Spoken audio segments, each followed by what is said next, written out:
సిలువను గూర్చిన వార్త నశించుచున్న వారికి వెర్రితనము గాని రక్షింపబడుచున్న మనకు దేవుని శక్తి. 1 కొరింథీ 1:18. యునైటెడ్ పీపుల్స్ ఫెలోషిప్ UPF నిర్వహించు సిలువ ధ్యానములు. 40 రోజులు ఉపవాస ప్రార్థనలు. 2026 ఫిబ్రవరి 23వ తారీఖు నుండి ఏప్రిల్ 3వ తారీఖు వరకు ఉదయం 4 గంటల నుండి ఉదయం 7 గంటల వరకు Mennonite Brethren Bethel church, mission compound, Golconda cross roads, Musheerabad, Hyderabad. ఆహ్వానించువారు ప్రభువు దాసురాలు జాయ్ చెరియన్ గారు, senior pastor, UPF Hyderabad. YouTube, Instagram, Facebook మరియు జూమ్ ద్వారా ప్రత్యక్ష ప్రసారం. Zoom meeting ID 9550504718, passcode 7777. వివరములకు 9550504718, 9030757571. అందరికీ ఆహ్వానము. ఈరోజు మరి యేసు రక్తం గురించి మీకు బోధించాలి. మరి రక్తం గురించి వివరించడానికి నేను శక్తి పొందుతున్నాను. మీ సంగతి మరి మీకే తెలుసు, కానీ నా సంగతి నేను రక్తం గురించి ధ్యానిస్తూ మరి పఠిస్తూ మీకు బోధించడం నాకు డబుల్ బ్లెస్సింగ్ అయిపోయింది. ఎందుకంటే ఎంత శక్తి రక్తంలో ఉందని దినదినం నేను మరి అనుభవిస్తున్నాను కూడా, నా శరీరంలో కూడా నేను అనుభవిస్తున్నాను.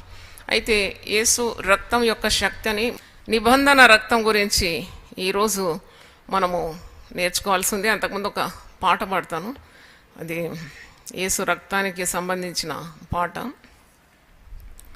ఈ తెల్ల పుస్తకంలో, సిలువ ధ్యానాల పుస్తకంలో 9వ పాట.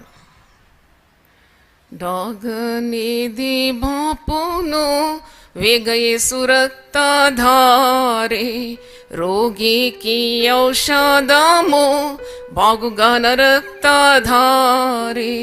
హా దివ్య రక్తము ఆ బుగ్గ మినహా ఏదియు లేదుగా, యేసు యొక్క రక్తధారే.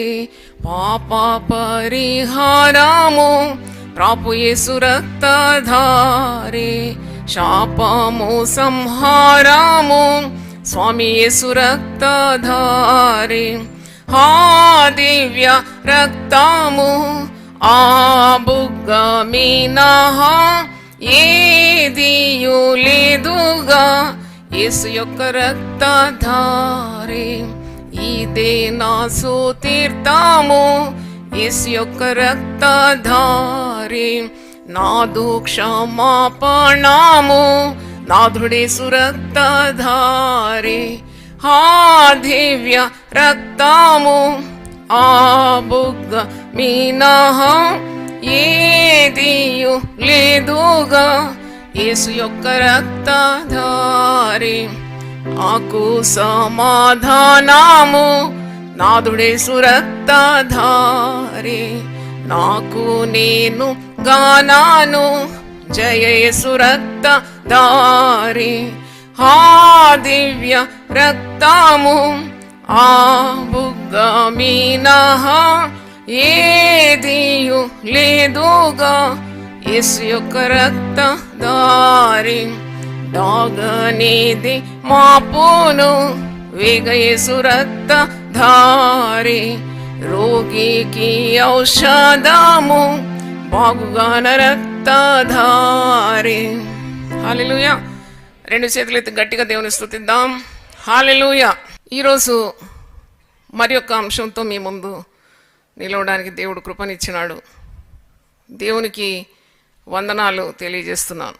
యేసు రక్తంలో శక్తి ఉన్నదని మనము 4 రోజులుగా వింటున్నాం.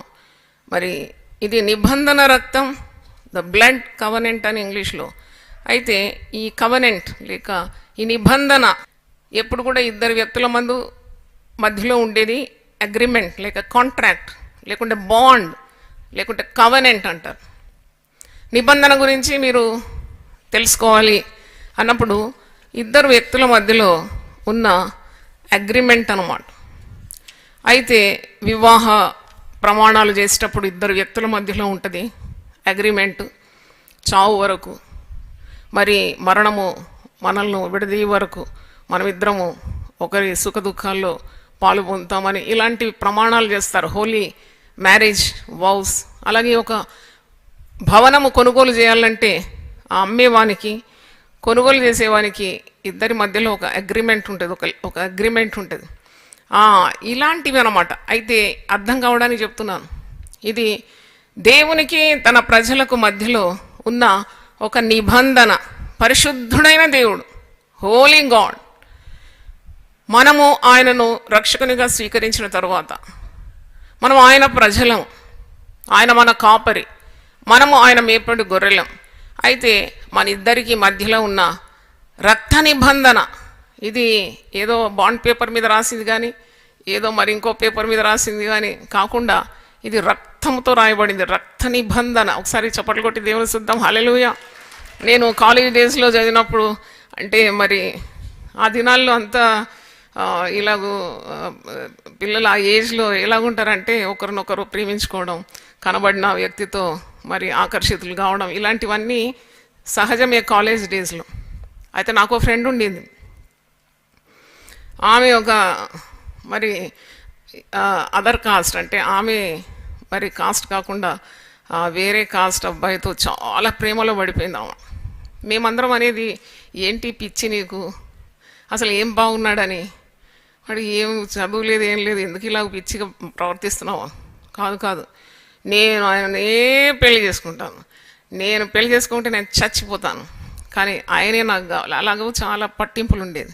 ఒకరోజు నేను చూసినాను, నా పక్కనే కూర్చునేది, నేను చూస్తున్నా ఏం చేస్తుందని. అప్పుడు ఒక వైట్ పేపర్లో ఆమె కట్ చేసుకొని మరి ఒక ఫెదర్ పట్టుకొని ఆ ఉలుకుతున్న రక్తంతోనే ఆయన పేరు రాస్తుంది. అప్పుడు ఎంత ప్రేమ ఉంటే కట్ చేసుకుంటారు కదా. అయితే చూడండి, ఆమెకు ఎంత ప్రేమ ఉంటే ఆ రక్తంతో ఆమె రాస్తుంది.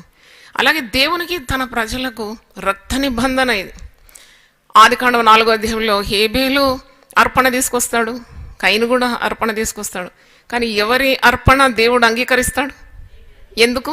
బలి అర్పణ చేసినాడు కదా, బలి అర్పణ చేసినాడు. ఆదికాండం మరి 3వ అధ్యాయంలో కూడా మనం చూస్తాం. అంటే ఆదికాండంలోనే చూస్తున్నాం, ఆదామవ్వలు పాపం చేసినప్పుడు, వారు మహిమను కోల్పోయితే, వారి వస్త్రహీనులైనప్పుడు దేవుడు మరి బలి చేసి ఒక గొర్రెపిల్ల చర్మాన్ని వారికి కప్పినట్టు మనం చూస్తున్నాం. అంటే బలులు అప్పటి ఆదికాండం నుండి కొనసాగుతూనే ఉంది. అంటే పాత నిబంధనకు క్రొత్త నిబంధనకు వ్యత్యాసం ఏంటి అన్నప్పుడు, పాత నిబంధన అది మరి కోడెల యొక్కయు మేకల యొక్కయు గొర్రెల యొక్కయు బలులకు సంబంధించింది. కానీ క్రొత్త నిబంధన వచ్చినప్పుడు అది ఈ బలులన్నీ నాట్ యానిమల్ సాక్రిఫైస్, జంతు బలి కాకుండా యేసు తన స్వరక్తం ఇచ్చినాడు మన కొరకు. దేవునికి స్తోత్రం హల్లెలూయా.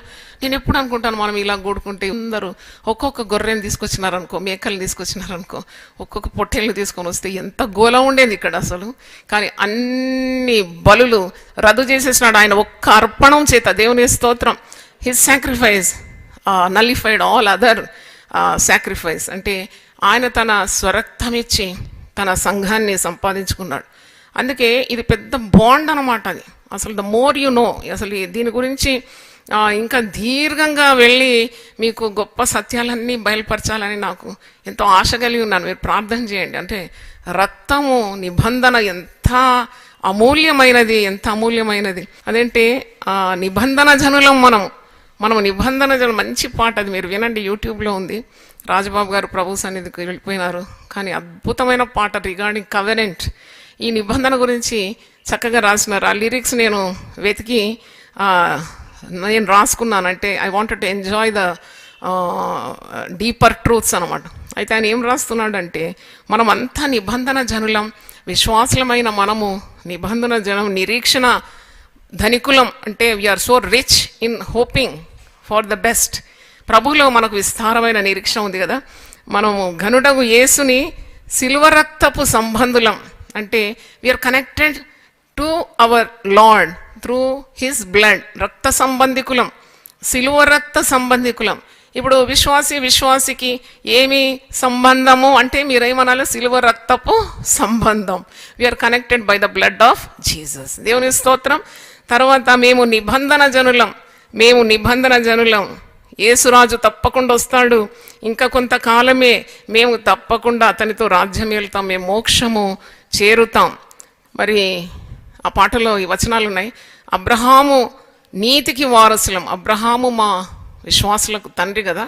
మరి అబ్రహాముకి ఇచ్చిన ఆశీర్వాదాలన్నిటి కూడా పాపులము అయోగ్యులమైన మాకు సిలువ బలియాగం ద్వారా మాకు ఒక నిబంధన కలిగింది. ఏంటంటే అబ్రహాముకు మరి నీవు ఇచ్చిన వాగ్దానాలన్నిటికీ మేము వారసులం అయిపోతున్నాం. వారసత్వం మీకు అర్థం కావాలంటే చెప్తున్నా. విల్లు రాస్తారు చూడండి. నా తండ్రి ఇంకా 2-3 రోజులు కన్ను మూస్తాడని నాకు అనిపించింది, పాస్టర్ మాథ్యూ గారు. అప్పుడు నాకు ఎందుకో ఒక ప్రేరణ కలిగింది.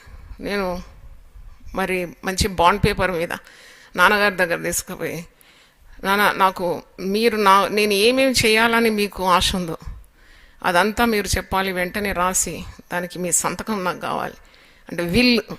అయితే ఎందుకంటే మీ నాన్నగారి స్వాస్థ్యం సేవ అనేది గొప్ప స్వాస్థ్యం, అది నేను అందుకోవాలని నాకు దర్శనం ఉంది. మరి నాకు అలా ప్రేరణ కలిగింది. అప్పుడు సంతోషంగా ఆయన మరి తన హృదయంలో ఉన్నదంతా కూడా రాసినాడు దాని మీద. That was a legal statement అనమాట. నాకు దర్శనం ఉన్నది. మరి ప్రతి జాతి, ప్రతి తెగ, ప్రతి వంశం, ప్రతి భాష నుండి మరి ప్రభు కొరకు జనాలను ఏర్పరచుకోవాలి, వారికి రక్షణ అందించాలని నాకు దర్శనం ఉంది. అదే దర్శనం నా కుమార్తెకు ఉన్నది. కాబట్టి నేను చేసే పనులన్నిటికీ వారసత్వం ఇస్తున్నాను నా కుమార్తెకు. And she will do it, ఆమె చేస్తుంది అని రాసి ఇచ్చినాడు. ఎవరన్నా నన్ను కోనే అడిగితే ఇదో చూపెడతాయి. ఇగో నా తండ్రి నా హక్కు, నా తండ్రి స్వాస్థ్యానికి నేను హక్కుదారినాను అంటే అలాగే అనమాట. మీకు అర్థం కావడానికి చెప్తున్నాను. అంటే మీరు మరి ఇంత గొప్ప స్వాస్థ్యం అసలు నేను దాన్ని ధ్యానిస్తుంటే ప్రభు నాతో మాట్లాడుతున్నాడు. యాక్చువల్లీ విశ్వాసి భయపడడానికి ఏమీ లేదు, అది దాస్యపు ఆత్మ. కుమారుని ఆత్మ తను మనలో ఉంచినాడు కాబట్టి మన కొరకు ఎన్నెన్ని దాచించినాడు. కాంట్రాక్ట్ లేక అగ్రిమెంట్ అంటే తండ్రికి ఉన్నవన్నీ కూడా తన కుమారులు లేక కుమార్తెలు వారసులు. అలాగే మనం పరిశుద్ధాత్మ ద్వారా ఈ రక్షణ మార్గంలో వచ్చినాము. మన తండ్రికి ఉన్నవన్నీ కూడా మనవే అన్నమాట. దేవునికి స్తోత్రం, మనవే. Everything belongs to you. అది తెలియకుండానే మనం చాలా బాధపడుతూ ఉంటాం. అబ్రహాముకు ఎన్ని ఆశీర్వాదాలు ఇచ్చినాడు. మీరు ద్వితీయోపదేశకాండం 28:1-14 వచనాలు అన్నీ కూడా అబ్రహాముకు దేవుడు ఇచ్చిన వాగ్దానాలు. నా మాట విను, నువ్వు భూ ప్రజలందరికంటే హెచ్చగునట్లు నేను నిన్నేం చేస్తాను, ఆశీర్వదిస్తాను. నువ్వు తలగా ఉంటావు, తోకగా ఉండవు, పైవానిగా ఉంటావు, క్రిందివానిగా ఉండవు. అన్ని అనేక ఆశీర్వాదాలు. డ్యూటారనమీ 28:1-14. మీలో ఎవరికైనా అబ్రహాముకు ఏం ఆశీర్వాదాలు ఇచ్చినట్టు వెంటనే ద్వితీయోపదేశకాండం 28:1-14 రోజు ఉదయం లేచి చదవండి. మీరు ఆశీర్వదింపబడతారని నేను ఖచ్చితంగా చెప్తున్నాను. దేవుని స్తోత్రం. Daily you read that passage, definitely blessings will flow to you. అంటే పాప క్షమాపణ జరిగిన తర్వాత, నువ్వు యేసు ప్రభువును రక్షకునిగా స్వీకరించిన తర్వాత, నీవు ఈ కాంట్రాక్ట్లో, ఈ బ్లడ్ కాంట్రాక్ట్ అంటే ఈ కవనెంట్, ఈ నూతన నిబంధన, పాత నిబంధన బలులు అర్పించడం, క్రొత్త నిబంధన యేసు ప్రభు స్వయంగా మరి రక్తము అర్పించినాడు. అందుకే అంటాడు, మీరు మీ సొత్తు గారు. 1 కొరింథీ 6:20 don't think you belong to your self. మీరు మీ సొత్తు గారు, నేను మీ కొరకు రక్త క్రయధనం అర్పించినాను కాబట్టి మీరు నా సొత్తు. దేవుని స్తోత్రం. మీరు నా సొత్తు అంటాడు కదా. ఎందుకంటే మీ దేహంతో మీరు పాపము చేయకూడదు, జారత్వానికి దూరంగా మీరు పారిపోండి. ఎందుకంటే దేహము దేవుని ఆలయము, నేను ఆలయంలో నివసించాలి. కాబట్టి నేను చెప్పినట్టు మీరు వినాలి. మీరు పరిశుద్ధంగా ఉండడానికి పిలువబడినారు. ఇదే దేవుని చిత్తం. హల్లెలూయా. అందుకే మనం అనుకుంటాం మనం మన సొత్తు, ఈ దేహంతో ఏది చేసినా చెల్లిపోతుందని. ఈ దేహంతో చేసిన ప్రతి కార్యం కొరకు నువ్వు క్రీస్తు న్యాయపీఠం ఎదుట లెక్క చెప్పాల్సి వస్తుంది. కాబట్టి మనం ఈ క్రొత్త నిబంధనలో ఉన్నాము. మరి బ్లడ్ కవనెంట్, ఈ రక్తపు నిబంధనలో మనం ఇవన్నీ గమనించాలి. మరి భక్తుడు ఏమని రాస్తున్నాడంటే, మేము నిబంధన జనులం, నువ్వు అబ్రహాముకు ఇచ్చిన వాగ్దానాల నీతికి మేము వారసులం. మేము ఐగుప్తు దాటినాము, పాపపు బానిసత్వం నుండి మేము దాటిన అనేకులం. మేము మోషే మరి ఇచ్చిన ఆజ్ఞలకు కూడా మేము బాలురమై ఉన్న మోషే బడిలో మేము బాలురం, యేసే బడిలో మేము కృతజ్ఞులం. మేము మరి నీ ప్రియపుత్రులం, మేము నిబంధన జనులం. విశ్వాసమే మా వేదాంతం. నిరీక్షణే మా సిద్ధాంతం, వాక్యమే మా ఆహారం, ప్రార్థనే మా వ్యాయామం, అనుదినము మేము నీ నిబంధన జనులం. అంటే చాలా బ్యూటిఫుల్ వర్సెస్, అందుకే నేను చదువుతున్నాను. అశేష ప్రజల్లో మేము ఆస్తికులం. అంటే మరి వీఆర్ సో ప్రివిలేజ్డ్ కదా, ఆస్తికులం అంటే పేదవారం కామని నేను భావిస్తున్నాను ఆ మాటకు. అంటే మేము కలిగిన వారం, అన్ని కలిగిన వారం, అక్షయుడేసుని ముద్రికులం, పరిశుద్ధాత్మ ద్వారా ముద్రింపబడిన జనులం, పునరుద్ధారణని పత్రికలం. అవును, మీరు క్రీస్తు పత్రికలు కారా అని పౌలు అంటున్నాడు కదా. పునరుద్ధారణైన యేసు ప్రభు యొక్క పత్రికులం, మరి పరిశుద్ధ దేవుని గోత్రికులం, యాత్రికులం, మేము నిబంధన జనులం. నజరేయుని ప్రేమ పొలిమేరలో, సహించుటే మా ఘన న్యాయము, క్షమించుటే మా న్యాయము, భరించుటే మా సౌభాగ్యం. అదే పరమార్థం. క్రీస్తు చూపిన దారిలో క్రైస్తవుడు ఉన్నాడు కదా, సహించడానికి, వహించడానికి, ప్రేమించడానికి, మరి అందరి ఎడల సాత్వికంగా ఉండడానికి, సహనం పాటించడానికి. దాని అర్థం అది. మరి క్రీస్తేసి మా భక్తికి పునాది. అవును, క్రీస్తుని పునాది మీద మనం కట్టబడుతున్నాము. పునరుద్ధానుడు మా వారధి, పరిశుద్ధాత్ముడే మా రథసారథి, ప్రభుయేసుడే మా ప్రధాన కాపరి, బహునేర్పరి, మేము నిబంధన జనులం. తర్వాత మేము నిబంధన జనులమని చక్కని పాట. మరి చివరిగా భక్తుడు ఏమని రాస్తున్నాడంటే, ఎవరు యేసు, ఈయన ఎవరు అని మీరు అడిగేరో, మరి ఎవరోలే అని అనుకునేరో, ఆయన ఎవరో కాదు, ఆయనే మార్గం, ఆయనే సత్యం, ఆయనే జీవం, ఇదే మా సాక్ష్యం, మేము నిబంధన జనులం. ఒకసారి ఈ భక్తుని కొరకు ఒకసారి చప్పట్లు కొట్టాలి. దేవుని స్తోత్రం. రాజ్బాబు గారి పాటలు అంటే నాకు చాలా ఇష్టం. మరి చివరి దినాల్లో కూడా I kept in touch with him. 2 సార్లు యునైటెడ్ పీపుల్ ఫెలోషిప్కి వచ్చినారు. అది ఎంతో ఆత్మీయంగా తన పాటలు ఉంటాయి కాబట్టి నేను పిలిచినాను, ఆహ్వానించినప్పుడు వచ్చినారు. తర్వాత చివరి రోజుల్లో మాట్లాడడానికి కూడా దేవుడు కృపనిచ్చినాడు, కొద్దిగా సహాయపడడానికి కూడా దేవుడు నాకు కృపనిచ్చినందుకు నేను దేవునికి వందనాలు తెలియజేస్తున్నాను. అంటే నిబంధన ఏంటి, క్రొత్త నిబంధన అన్నప్పుడు మత్తయి సువార్త 26 చూడండి ఒకసారి. మాథ్యూ 26 to 28, 26 నుండి 28 వరకు నేను చదువుతాను. వారు భోజనము చేయుచుండగా యేసు ఒక రొట్టె పట్టుకొని దానిని ఆశీర్వదించి విరిచి తన శిష్యులకిచ్చి, మీరు తీసుకొని తినుడి, ఇది నా శరీరం అని చెప్పాను.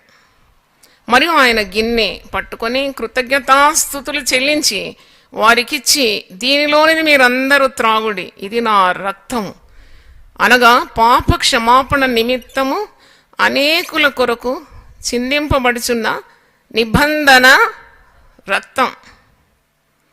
అంటే ఇది చాలా స్పష్టంగా ఉంది, దీన్ని ఇంకా వివరించే అవసరం లేదు.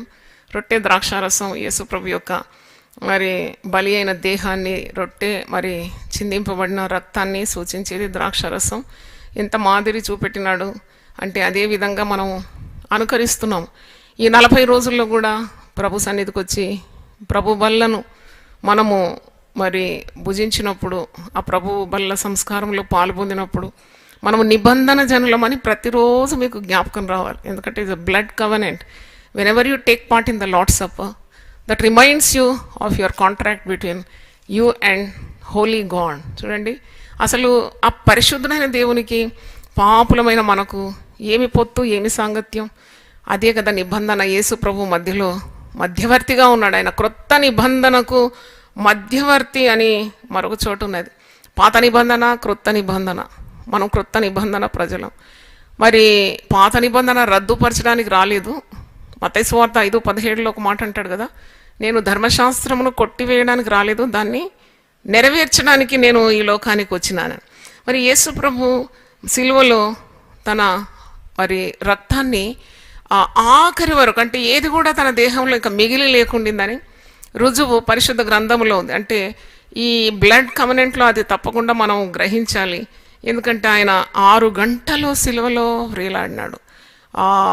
ఉదయము 9 నుండి మధ్యాహ్నము 3 గంటల వరకు ఆయన అనుభవించిన అవమానము, సిగ్గు, వేదన, హింస ఇంతంత కాదు, ఎంత వివరించినా no one can really estimate or describe or define what the agony he has undergone.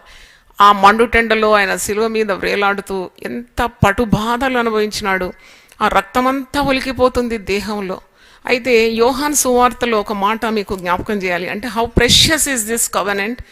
యోహాన్ సువార్త 19వ అధ్యాయంలో ఇక్కడ యేసు ప్రభువును వారు మరి ఒకసారి ప్రక్కలో అంటే బల్యంతో పొడిచిన కారణం అదే ఏంటంటే చనిపోయినాడా లేదా అన్నప్పుడు రక్తంతో పాటు నీరు ఆయన ప్రక్కలో నుండి ప్రవహించిందని ఇక్కడ వాక్యంలో మనం చూస్తున్నాము. యోహాన్ సువార్త 19:31, నా దినము సిద్ధపరచు దినము మరుసటి విశ్రాంతి దినము మహాదినము గనుక ఆ దేహములు విశ్రాంతి దినమున శిలువ మీద ఉండకుండునట్లు వారి కాళ్ళు విరగ్గొట్టించి వారిని తీసివేయించమని యూదులు పిలాతును అడిగిరి. యూదులు అంటున్నారు మరుసటి రోజు విశ్రాంతి దినం కాబట్టి ఈ వీళ్ళ కలేబరాలు ఇలా కొన ప్రాణంతో శిలువ మీద వేలాడడానికి వీలు కాదు, వీళ్ళని తొందరలో ప్రాణం తీసేసి వాళ్ళని భూస్థాపన చేయాలని పిలాతు దగ్గరకు వచ్చి వారు అనుమతి అడుగుతున్నారు. కాబట్టి సైనికులు వచ్చి ఆయనతో కూడా శిలువ వేయబడిన మొదటి వాని కాళ్లను రెండవ వాని కాళ్లను విరగ్గొట్టిరి. వారు యేసునొద్దకు వచ్చి అంతకుముందే ఆయన మృతి పొంది ఉండుట చూచి ఆయన కాళ్ళు విరగ్గొట్టలేదు కానీ సైనికులలో ఒకడు ఈటతో ఆయన ప్రక్కను పొడిచాను. వెంటనే రక్తమును నీళ్లును కారెను. అంటే రక్తముతో పాటు నీళ్ళు వచ్చిందంటే దాని గుర్తు ఏంటంటే ఇంకా శరీరంలో రక్తం ఏమాత్రము లేదు. అంటే రక్తం చివరి పొట్టు వరకు కూడా ఆయన ధారపోసినాడు అని ఒక పెద్ద గుర్తు అన్నమాట. ఈటతో ఆయన ప్రక్కను పొడిచిరి. వెంటనే రక్తంతో పాటు నీళ్లును కారింది. ఇది చూసిన వాడు సాక్ష్యం ఇస్తున్నాడు. అతని సాక్ష్యము సత్యమే. మీరు నమ్మునట్లు అతడు సత్యం చెప్పుచున్నాడని ఆయన నెరుగు. అతని ఎముకలలో ఒక్కటైనను విరవబడదు అను లేఖనము నెరవేరినట్లు ఇవి జరిగాను. అంటే లేఖనాల్లో ముందే ప్రవచనాత్మకమైన మాటలు ప్రవచించినారు కదా ప్రవక్తలు. అతని ఎముకల్లో ఒక్కటైనను విరగదు. అది సాధారణంగా ఈ దొంగలు దుర్మార్గులు బందిపోటు దొంగలు వేలాడినప్పుడు వాళ్ళ ప్రాణం తొందర తీయాలంటే ఈ మోకాళ్ళ మీద ఉన్న చిప్పల మీద దెబ్బలు కొట్టినప్పుడు వెంటనే ఆ మోకాళ్ళు ఇరిగిపోతుంది. అప్పుడు ఆ శరీరం యొక్క వెయిట్ అంతా లంగ్స్ మీద గుండె మీద మరి పడినప్పుడు ఊపిరాడక వారు చచ్చిపోతారు. అదే అనమాట వాళ్ళ టెక్నిక్ ప్రాణం తీసేయాలంటే. కానీ యేసుప్రభు ప్రాణం ఎవ్వరు తీయలేదండి. నా అంతటా నేనే నా ప్రాణమును మరి నా ప్రజల కొరకు నేను అర్పిస్తున్నాను అంటున్నాడు. అయితే అది లేఖనాలు నెరవేరినట్లు ఎముకల్లో ఒకటైనను విరవబడలేదు, తాము పొడిచిన వాని తట్టు చూతురు అని మరి ఒక లేఖనము చెప్పుచున్నది. మరి అంటే చూడండి, he himself gave up his life. ఇది యోహాను 10వ అధ్యాయంలో మీరు చూస్తారు. అంటే యేసు క్రీస్తు ఎవరి ప్రోద్బలం ద్వారా తన ప్రాణము పెట్టినాడా లేకుంటే రక్తం గార్చినాడా? కాదు, తనంతట తానే స్వయంగా మరి ప్రాణం పెట్టినాడని ఇక్కడ యోహాను సువార్తలో ప్రభువే చెప్తున్నాడు. యోహాను సువార్త 10వ అధ్యాయము 18వ వచనం, ఎవడునూ నా ప్రాణం తీసుకున్నాడు.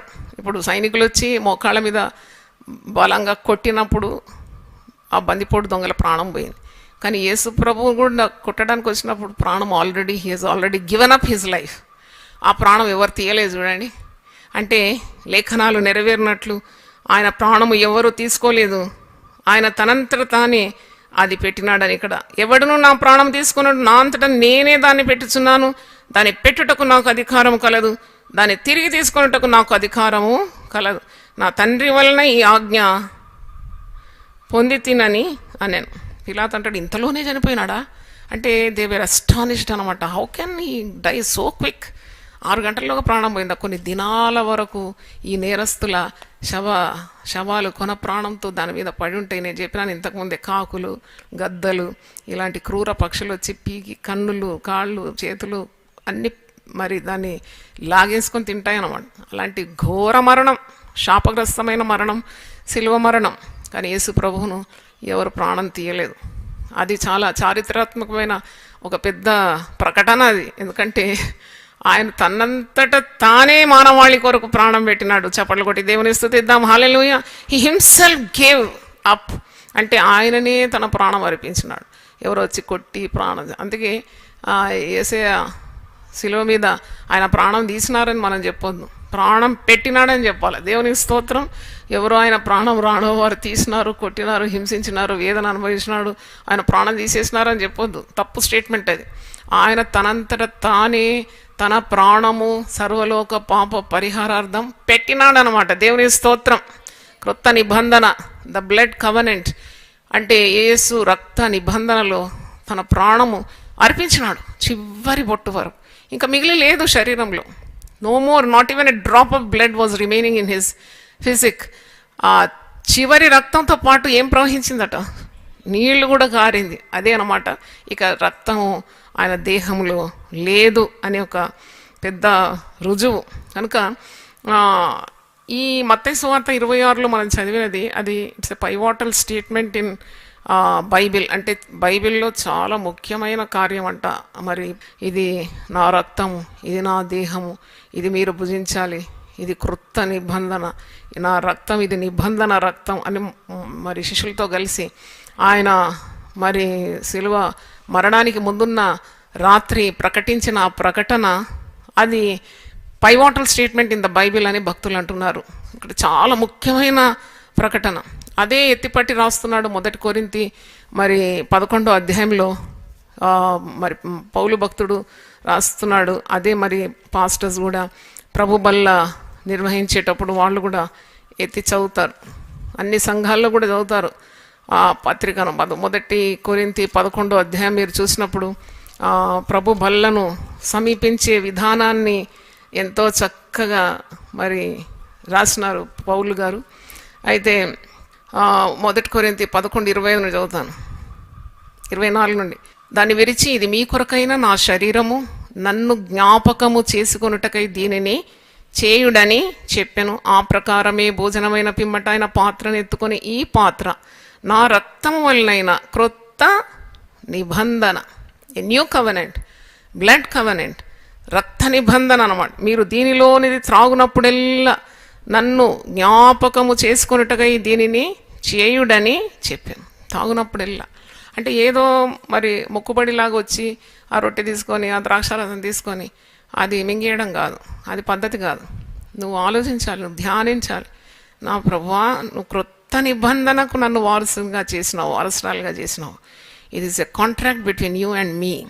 అవును, నన్ను నిబంధన వ్యక్తిగా చేసినావు. క్రొత్త నిబంధనకు నేను మరి ఇంత మరి ఆధిక్యతను నేను పొందుకున్నాను.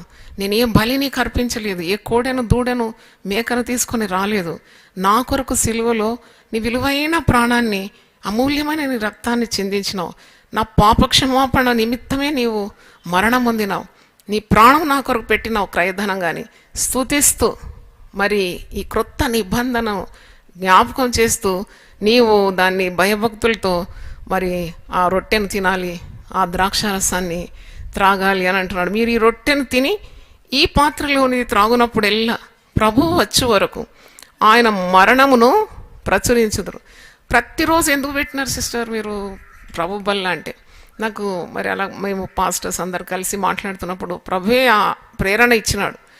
ఎందుకంటే ప్రతిరోజు కూడా నువ్వు ఆ నిబంధనను ఏం చేయాలి, జ్ఞాపకం చేసుకుంటున్నావు. Every time you walk to the holy place and then take part in the bread and wine. నువ్వు ఆ రొట్టెను ఆ ద్రాక్షారసం తీసుకుని ప్రతిరోజు కూడా ఈ రక్త నిబంధనను, ఈ బ్లడ్ కవనెంట్ను నువ్వు ఒకసారి జ్ఞాపకము చేసుకుంటున్నావు. సేవకులు పరిశుద్ధ గ్రంథం నుండి పాస్టర్స్ ఎత్తిపట్టి మరి ఒక్కొక్క రకంగా విధానంగా ఎంతో అద్భుతంగా మరి ప్రభు బల్ల గురించి వివరిస్తున్నారు. దేవునికి స్తోత్రం. ఈరోజు దేవుని వాక్యం వింటున్న దేవుని బిడ్డలారా, మీరు అంటే ఈ లోకంలో మరి ధైర్యంగా ఉండాలి. ఇవన్నీ ఎందుకు మీకు వివరిస్తున్నాము అంటే ప్రభువులో మీకు విస్తారమైన ఆస్తి ఉన్నది. నన్ను అడిగితే ఆస్తి ఉన్నది. మనం ఆస్తికులం అంటే నేను అనుకుంటా ఆస్తి పరులనే అర్థం ఉండొచ్చు. I'm just thinking it definitely is nothing but a sign of prosperity, that you lack nothing. నీకు ఇంకే కొదువు లేదు, నీకు అన్నీ అనుగ్రహించినాడు. ఇప్పుడు యోహాను సువార్త 15వ అధ్యాయం ఆఖరిలో ఆ పెద్ద కుమారునితో అంటాడు కదా, నావన్నీ నీవే, all that belongs to me is yours. అంటే ఇంకా వ్యాకులం మనకు అవసరం లేదు. The key issue of our Christianity is the sacrifice of Jesus Christ. అంటే అది మనము అంటే మొత్తము క్రైస్తవత్వానికి తాళపు చెవి అంటున్నాడు ఈ క్రొత్త నిబంధన. ఆ యేసు ప్రభు శిలువలో చూపిన బలియాగమే ఆ తాళపు చెవి. మనము యేసు వద్దకు చేరుటకు, తండ్రి వద్దకు చేరుటకు, ఇట్ ఈస్ త్రూ జీసస్. అంటే యేసు అంటాడు, అందుకే అంటాడు మార్గము సత్యము జీవం అని. తర్వాత మనము యేసు రక్తాన్ని కొనియాడుతూ పాటలు పాడతాం, యేసు రక్తం గురించి ప్రసంగం చేస్తాం, పుస్తకాలు చదువుతాం. కానీ మనము తప్పకుండా మరి యేసు రక్తాన్ని ధ్యానించాలి, దాని శక్తిని ఇంకా ఇంకా తెలుసుకోవాలి.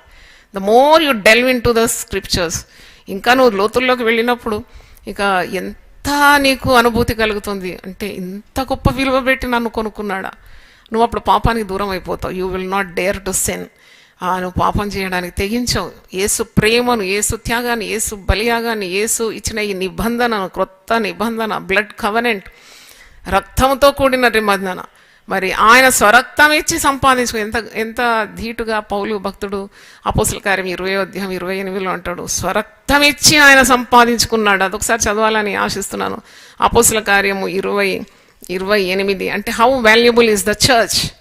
సంఘము అంటే ఎంత విలువైంది అన్నప్పుడు అది ప్రభు క్రొత్త నిబంధనలో తన స్వరక్తం ఇచ్చి సంపాదించిన సంఘము అని అంటున్నాడు. చూడండి, యాక్ట్స్ 20:28. దేవుడు తన స్వరక్తమిచ్చి సంపాదించిన తన సంఘమును కాయుటకు పరిశుద్ధాత్మ మిమ్మును దేని యందు అధ్యక్షులుగా ఉంచెను, ఆ యావత్తు మందను గురించి మీ మట్టుకు మిమ్మును గురించి జాగ్రత్తగా ఉండు.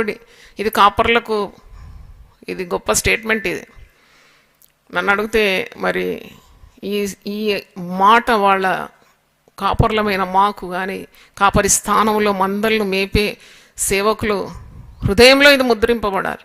ఎందుకంటే ఏదో అల్లాటప్పగా, ఏదో ఒక జీవనోపాధిగా, ఏదో పని లేని వారు ఒక పని కలిగి ఉన్నట్టు కాదు కాపరి స్థానం. కాపరి స్థానానికి ఎంత విలువ కడుతున్నాడు పౌలు భక్తుడు. ఏం అల్లాటప్పగా తీసుకుంటున్నారా మీరు దేవుని సేవ? అంటే ఇది దేవుడు తన స్వరక్తమిచ్చి, అంటే యేసు ప్రభు ఒక బలియాగము, సంఘము స్థాపించబడము మూల కార్యం ఏంటి, దానికి చీఫ్ రీజన్ ఏంటి, what is the important thing that establish the church? అంటే the most prominent thing is the blood of Jesus. అంటే యేసు స్వరక్తం ఇచ్చినాడు.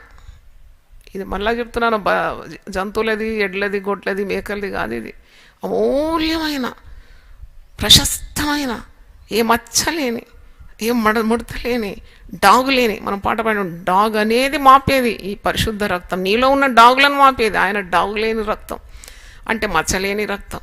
ఆయన తన స్వరక్తం ఇచ్చి సంపాదించిన తన సంఘమును కాయుటకు పరిశుద్ధాత్మ మిమ్మల్ని దేని యందు అధ్యక్షులుగా ఉంచెను, ఆ యావత్తు మందను గూర్చి మీ మట్టుకు మిమ్మల్ని గూర్చి జాగ్రత్తగా ఉండాలంట. అంటే so valuable and precious is the church of God. దేవుని సంఘం అంటే ఎంత విలువ, ఎంత. ఒక్క నిమిషం మీరు ఆలోచించండి, how valuable you are all. మనమందరం ఎంత విలువైన వారం. విలువ పెట్టి కొన్నాడు. మన సొత్తు మనం కాదు, ఆయన సొత్తు అన్నాడు. ఆయన సొత్తు అయిన ప్రజల సంఘంలో ఉన్నారు. ఆ సంఘము స్వరక్తం ఇచ్చి సంపాదించిన సంఘము very valuable, very costly, costly as the blood of Jesus. అది అల్లాటప్పగా కాపర్లు దాని మీద మరి వ్యవహరిస్తే ఎంత జవాబుదారులు ఉంటారు, ఎంత జవాబుదారులు. ఒక్కొక్కరిని కొనుక్కున్నాడు కదా యేసయ్య. మరి ఎంత డీలింగ్, ఎంత కేర్ఫుల్గా ఉండాలి. మనం ఈనాడు సంఘాలు చూస్తే అయ్యో, లోకానికి సంఘానికి ఏమి వ్యత్యాసం లేకుండా అల్లర్లు, పాస్టర్లను కొడుతున్నారు, కమిటీ వాళ్ళు కొట్టుకుంటున్నారు. అయ్యో, చెడ్డ మాటలు, బూతులు, డివిజన్స్, మరి వ్యతిరేకతలు, వితర్కాలు. సంఘములో సాతానుడు తాండవం ఆడుతున్నాడు చూడండి. అయితే సిలువ ధ్యానించడం ఎంత శక్తి మనకు. చాలామంది సిలువకు శత్రువులుగా మారిపోతున్నారు. సిలువ ఏంటి, ఎందుకు సిలువను ధ్యానించాలి? శాపగ్రస్తులు వాళ్ళు. ఎందుకంటే they do not know the value with which they are purchased. చూడండి, నువ్వు ఒక ఖరీదైనది ఏది కొనుక్కున్నా ఎంత ప్రశస్తంగా దాచిపెట్టుకుంటావు. నువ్వు బంగారాన్ని ఎట్టుబడితే పడేస్తావా? అబ్బో, అల్మార్లో పెట్టి, లాకెట్లో పెట్టి, మళ్ళీ తాళం వేసి ఉన్నదా లేదా అనే తలంపులంతా నీకు దాని మీదనే ఉంటుంది. అంతకంటే విలువైంది కదా అది, క్షయమైన బంగారం. అది తుప్పు పట్టేది. కానీ ఎన్నడూ నశించని మన విశ్వాసం, మన రక్షణ జీవితం, పరలోకంలో నిత్యం మనం ఉండాలి అంటే ఎంత విలువైంది ఈ రక్షణ. How valuable it is. You can't play with it, not you can play with the church. సంఘంతో కూడా ఆటలాడొద్దు. అందుకే మరి ప్రభువు పేతురుతో ఒక మాట అంటాడు కదా, పాతాళ లోక ద్వారములు సంఘము ఎదుట నిలబడ. చప్పట్లు కొట్టి దేవుని స్తుతిద్దాము. Gates of hell cannot prevail against the church. ఇది నా అనుభవం. ఎందుకంటే 28 ఏళ్ల నుండి మరి సంఘం నడిపిస్తున్నాను. ఎంతమంది, నిన్న కూడా నేను ఒక సహోదరితో మాట్లాడుతున్నప్పుడు ఎంతమంది తిరుగుబాటు చేసి చచ్చిపోయినారు అంతే, డెడ్ అండ్ గాన్. అంటే వాళ్ళు చావాలని నాకు లేకుండింది, కానీ తిరుగుబాటు చేసి వ్యతిరేకత చెప్పి ముందొకటి వెనుకొటి పలికి ఇలాగూ సంఘానికి కీడు దేవుడు, సంఘం స్థాపించిన దైవజనురాలు కీడు చేయాలని ఎంతోమంది మరి కారాలు మిరియాలు నూరినారు, కానీ అందరూ చిత్తుగా ఓడిపోయినారండి. దేవునికి స్తోత్రం. ఇక బతికున్న వాళ్ళన్నా తెలుసుకొని సంఘము ఎదుట నిలబడితే నిలవలేరని జ్ఞానం వారికి కావాలని నేను ప్రార్థన చేస్తున్నాను. దేవునికి స్తోత్రం. ఎందుకంటే ఎవరు నశించడం దేవుని చిత్తము కాదు.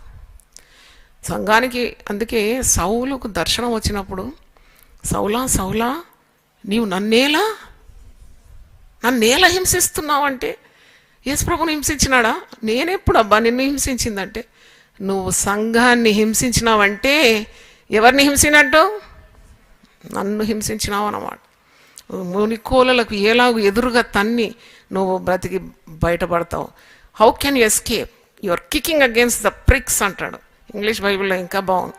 కాబట్టి సంఘం అంటే యేసు తన స్వరక్తం ఇచ్చి సంపాదించిన సంఘము. కాపర్లు ఎంత కేర్ఫుల్గా ఉండాలి, వాళ్ళ లైఫ్ గురించి కేర్ఫుల్ ఉండాలి, ప్రతిష్ఠితమైన జీవితం ఉండాలి, అల్లాటప్పగా దైవ కార్యాలు చేయకూడదు. They have to be Holi. వాళ్ళు హోలీగా ఉండాలి, వాళ్ళ ప్రవర్తనలో కూడా వారు పవిత్రంగా ఉండాలి, పరిశుద్ధంగా ఉండాలి. ఎందుకంటే వారు నడిపించేది యేసు రక్తం అందు విమోచింపబడిన జనం, ప్రతి ఒక్కరు విలువైన సొత్తు. అంటే హౌ మచ్ రెవరెన్స్ ఉండాలి ఆ సంఘాన్ని పాలించడానికి. వాళ్ళ జీవితాలు ఎలా ఉండాలి? వాళ్ళు they should be sin free. నన్ను అడిగితే అందరు చేస్తారులే, మేము కూడా చేస్తామంటే నీకు వాళ్ళకి ఏముంది ఇక వ్యత్యాసం? కాబట్టి ఎంత పరిశుద్ధంగా ఉపవాసం ఉండి ప్రార్థన చేసి కన్నీళ్లు గార్చి, ఇక్కడ పౌలు భక్తుడు ఎంత బాగా రాస్తున్నాడు చూడండి. 20వ అపోస్తుల కార్యం 20 మరి 19లో ఇలాగ అంటున్నాడు, నేను ఆసియాలో కాలుపెట్టిన దినము నుండి ఎల్లకాలం మీ మధ్య ఎలాగూ నడుచుకుంటున్నో మీరే ఎరుగుదురు. యూదుల కుట్రల వల్ల నాకు శోధనలు సంభవించినను కన్నీళ్లు విడుచుచు పూర్ణమైన వినయభావంతో నేను ఎలాగో ప్రభువును సేవించుంటునో మీకే తెలియదు. అంటే సంఘం నడిపించడం అల్లాటప్పన కానే కాదు. అందుకే it's such A reverential job to lead the church. అంటే దేవుడు వారిని నియమిస్తే కానీ వాళ్ళు ఆ పని చేయలేరు. అందుకే అభిషక్తులకు విరోధంగా లేవడం, వారి మీద మాట్లాడడం అంత శాపం అన్నమాట. Unless person is anointed. నేను ఈరోజు కూడా అనుకున్నాను, ఈరోజు నేను రాలేను అనుకున్నాను. అభిషక్తులకు ఆయన రక్షణ దుర్గంగా ఉంటాడు. నేను ప్రార్థన ఈరోజు ప్రార్థన ఏంటంటే యేసు రక్తం చేయం అంతే. అప్పటి నుండి ఉదయం లేచినప్పటి నుండి యేసు రక్తం చేయం, ఇది నా యుద్ధోపకరణం. ఎందుకంటే నాకు శరీరంలో చాలా అలర్జీ వచ్చింది, ఒకలాంటి అలర్జీ వచ్చి నేను నిలబడలేను. ఇంకా ఈ అలర్జీ ఏంటి, ఒళ్ళంతా దురద, ఏదో రాంగ్ ఫుడ్ అనుకుంటా, హోల్ బాడీ అలర్జీ వచ్చింది, రెడ్ ర్యాషెస్ అంతా వచ్చేసింది. నేను తప్పకుండా గెలుస్తాను, ఎందుకంటే యేసు రక్తం గురించి నేను బోధించడానికి నేను సిద్ధమవుతుంటే సాతాను నా మీద ప్రయోగం చేస్తున్నాడు. నేను ఏం అడగలేదు దేవుణ్ణి, నన్ను నిలబెట్టు, నాకు బాగుంటుంది, నన్ను మరి శక్తితో ఏం అడగకుండా ఒక్కటే మాట కొన్ని గంటల నుండి పలుకుతున్నాను ఏంటంటే యేసు రక్తము జయం. మరి జయం వచ్చిందా లేదా? అయితే యేసు క్రీస్తు తన స్వరక్తం ఇచ్చిన సంపాదించిన సంఘం కన్నీళ్లతో కట్టినాడట. ఏదో ఆషామాషి కాదు, ఏదో నెలకింత జీతం వస్తుందని పని చేయలేదు. He was so sincere, he gave up himself for the church. సంఘం కొరకు ప్రాణం అర్పించినాడు. ఇప్పుడే ప్రాణార్పణంగా నేను పారబోయబడుతున్నాను అంటే ఎంత పెద్ద మాట అది. ఆఖరికి చివరికి ఏమైంది పౌలు జీవితం? ఎన్ని లేఖనాలు రాసిన వ్యక్తి, ప్రభువు కొరకు నిలబడిన వ్యక్తి, శిరచ్ఛేదనం అయింది. అంటే ఎంత సంతోషంగా తన ప్రాణం అర్పించినాడు. అందుకే Christ is worth living for, Christ is worth dying for. దేవుని స్తోత్రం, హల్లెలూయా. అదే ధీమాతో నేను నిలబడుతున్నాను. బ్రతుకుతే ప్రభు కొరకు బ్రతుకుతాను. ఒకవేళ చావలసిన అంతకంటే మహిమకరమైన మరణం ఏముంది? హతసాక్షిగా మరణించడం. అది ఎంత సవాలుతో కూడిన జీవితం కదా. ప్రాణం పెట్టిన వాళ్ళందరూ ఏడ్చుకుంటూ పెట్టలేదు. సంతోషంగా పెట్టినారు యేసు ప్రభు కొరకు. ఎందుకంటే ఆయన బ్రతకడానికి సరిపోయినవాడు, చావడానికి కూడా సరిపోయినవాడు. చప్పట్లతో దేవుని స్తుతిద్దామా, హల్లెలూయా.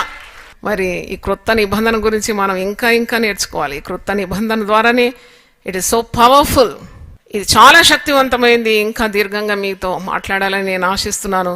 You got peace with God. దేవునితో ఎంత నిత్యమైన నిబంధన, ఎంత నిత్యమైన సత్యమైన మార్గము, ఎంత గొప్ప సమాధానము, ఎంత గొప్ప సంతోషము. మరి పాపము చేయకుండా పరిశుద్ధ మార్గంలో నిలబడడానికి ఆ హుందాతనం, ఈ లోకాన్ని ప్రేమించకుండా దేవుని ప్రేమించి దైవ చిత్తాన్ని జరిగించడానికి ఎంత హుందాతనం ఈ క్రొత్త నిబంధన ద్వారా మనకందరికి కూడా లభించింది. అంటే యేసు ప్రభు రక్తములో అంత శక్తి.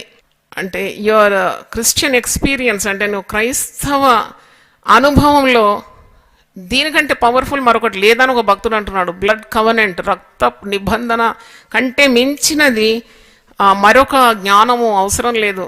If you know the power in the blood of Jesus, Yesu రక్తంలో ఉన్న శక్తిని నువ్వు గమనిస్తే ఇక అంతకంటే నువ్వు నేర్చుకోవాల్సిన వారి ఏది లేదు. ఎందుకంటే there is no forgiveness, no covenant without the shedding of blood on the cross. ఈ నిబంధన లేదు, మరి ఈ క్షమాపణ లేదు. యేసుక్రీస్తు తన రక్తము శిలువ మీద ప్రోక్షించకుంటే ఇవేవి కూడా లేదు. మీకు గమనించడానికి నేను కొన్ని రెఫరెన్స్లు ఇస్తాను, ఇంటికి పోయి చక్కగా దాన్ని పఠించండి. హెబ్రీయులకు రాసిన పత్రిక 9వ అధ్యాయము 15వ వచనం. ఇక్కడ పాత నిబంధన, క్రొత్త నిబంధన చాలా చక్కగా ఎక్స్ప్లెయిన్ చేయబడి ఉంది. అలాగే యోహాను సువార్త 6వ అధ్యాయము 49 నుండి 58 వచనాలు చదవండి. There cannot be any covenant between man and God without shedding of the blood on the cross. దేవునికి స్తోత్రం, హల్లెలూయా. మరి ఇంత గొప్ప దేవుడు. After cleansing with the blood you experience the Joy and fellowship with God it brings. అంటే ఈ యొక్క రక్తము చేత నువ్వు శుద్ధిపరచబడిన తర్వాత ఈ నిబంధన రక్తం ద్వారా నువ్వు పొందుకున్న ఆశీర్వాదాలు అది వర్ణనాతీతం. నీవు దేవునితో సన్నిధి, సహవాసం, సంధిని అనుభవిస్తున్నావు. అదే క్రైస్తవ జీవితం యొక్క మాధుర్యము, సంతోషం. అంటే సహవాసంలో ఎంత బలం ఉంది చూడండి. నువ్వు పరిశుద్ధ గ్రంథము అంటారు, it is the love letter from God. ఒకరు ఎవరైనా ప్రేమించి మనకి ఏదైనా 4 లైన్లు రాసి ఇంత ఎవరు చూడకుండా ఒక చిన్న చిట్టిస్తే, అంటే చిన్న కాలం ఇప్పుడు చేయకండి ఆ పని, ఎప్పుడో తెలియని కాలంలో ఎవరైనా మనల్ని అడ్మైర్ చేసిన వాళ్ళు ఒక పేపర్ ఇస్తే అబ్బా ఎన్నిసార్లు చదువుతాం, ఎన్నిసార్లు అది చాలా భద్రంగా ఎవరు చూడకుండా పెట్టుకుంటాం. అంతకంటే గొప్ప ప్రేమ పత్రిక ఇది. దేవునికి స్తోత్రం. ఇది నిబంధన విల్ అన్నమాట, టెస్టామెంట్ అంటారు కదా. ఈ ల్యాండ్ పేపర్స్ జాగ్రత్త, మరి అగ్రిమెంట్ జాగ్రత్త, విల్లు జాగ్రత్త, అక్కడిక్కడ పడేకు. నేనైతే మా నాన్నగారు ఇచ్చిన విల్లు లామినేట్ చేసి మంచిగా అల్మార్లో పెట్టి తాళం వేసి పెట్టుకున్నాను. అప్పుడప్పుడు చూస్తే ఉన్నదా పోయిందా అని. ఎందుకంటే అది చాలా ఇంపార్టెంట్ కదా నాకు, అది నాకు గొప్ప స్ట్రెంగ్త్ ఇచ్చేది. అలాగే ఈ పరిశుద్ధ గ్రంథము అలాంటి నిబంధన పత్రిక అన్నమాట. అంటే ఈ నిబంధనలో నీకు ఎన్ని ఆధిపత్యాలు, అధికారాలు ఉన్నాయంటే when you go deep in to the word. ఇక ఈ అగ్రిమెంట్లో ఉన్న క్లాజెస్ అంతా చాలా అద్భుతం అన్నమాట.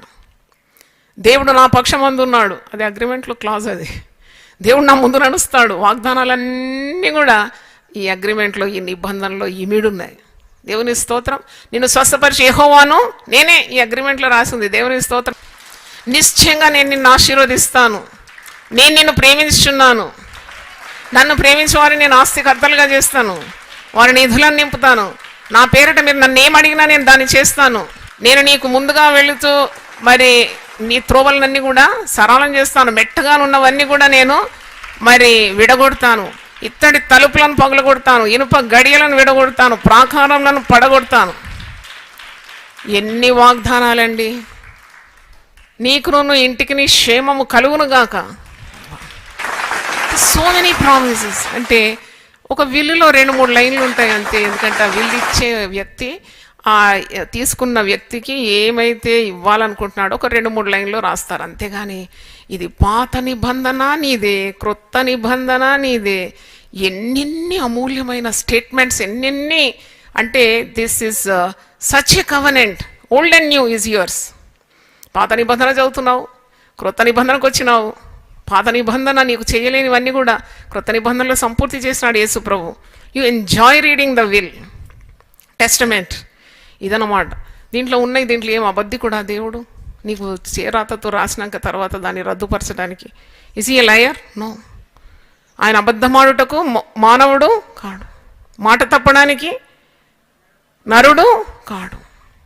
ఆయన మాట ఇస్తే నెరవేరుస్తాడు. అదే అనమాట మన ధనం ఇది. నేను ఎప్పుడు ప్రార్థన చేస్తాను, ఒకవేళ దొంగ మా ఇంటికి వస్తే ఏం తీసుకుపోతాడంటే అసలు ఏం లేదు, బంగారం లేదు, నా డబ్బు కూడా మూటలు లేవు, ఇది మాత్రం ముట్టుకుంటే నేను ఒకవేళ అంటానేమో, ప్లీజ్ డోంట్ టచ్, ఇది నా స్వాస్థ్యం అంటానేమో. పైగా వాడు అడిగిండంటే ఇచ్చేస్తాను, ఎందుకంటే మళ్ళీ కూడా కొనుక్కోవచ్చు కదా నాకు.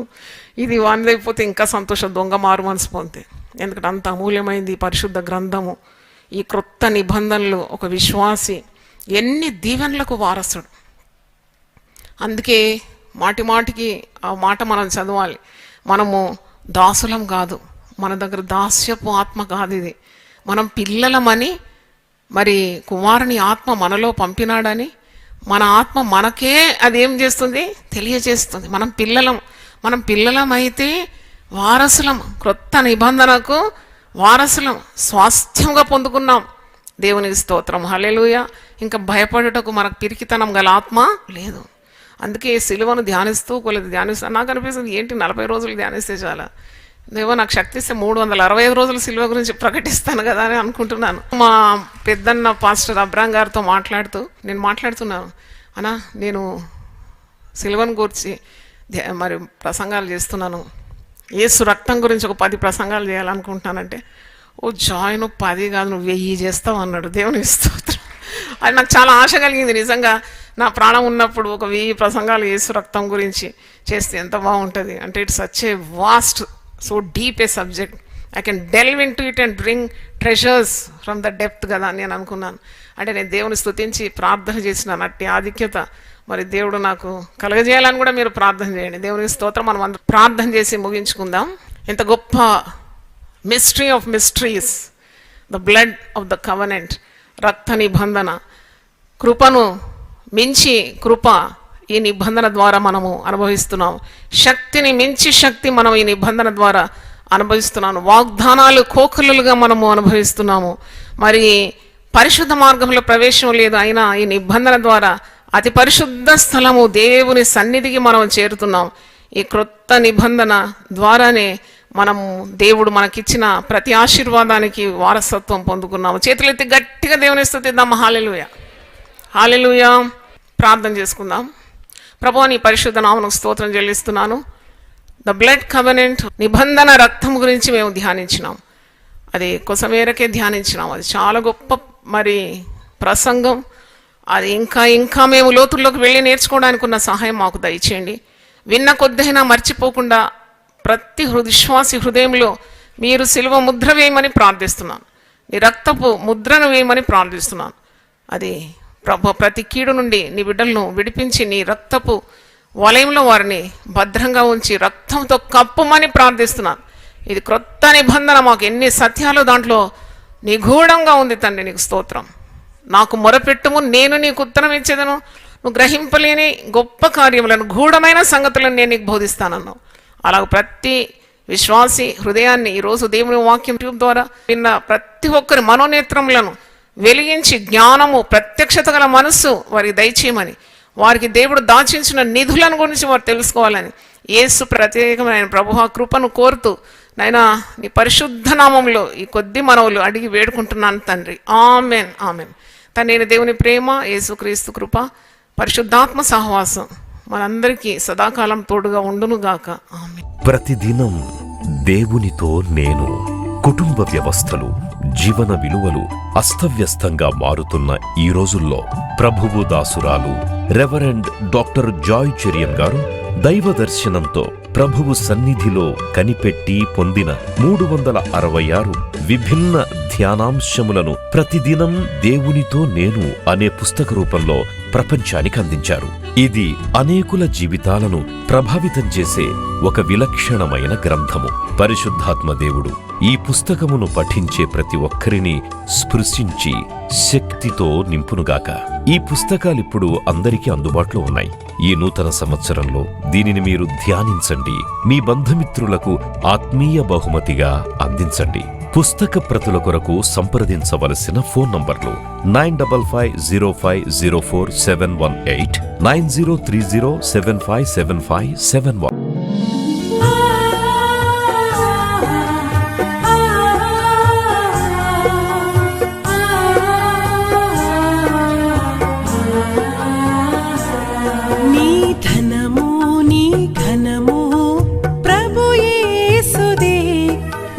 దశమా భాగమునీయ వెనుదీతువా. నీ ధనము నీ ఘనము ప్రభు యేసుదే, నీ దశమా భాగమునీయ వెనుదీతువా. ధరలోన ధనధాన్యములనీయగా కరుణించి కాపాడి రక్షింపగా. ధరలోన ధనధాన్యములనీయగా కరుణించి కాపాడి రక్షింపగా. పరలోకనాదుండు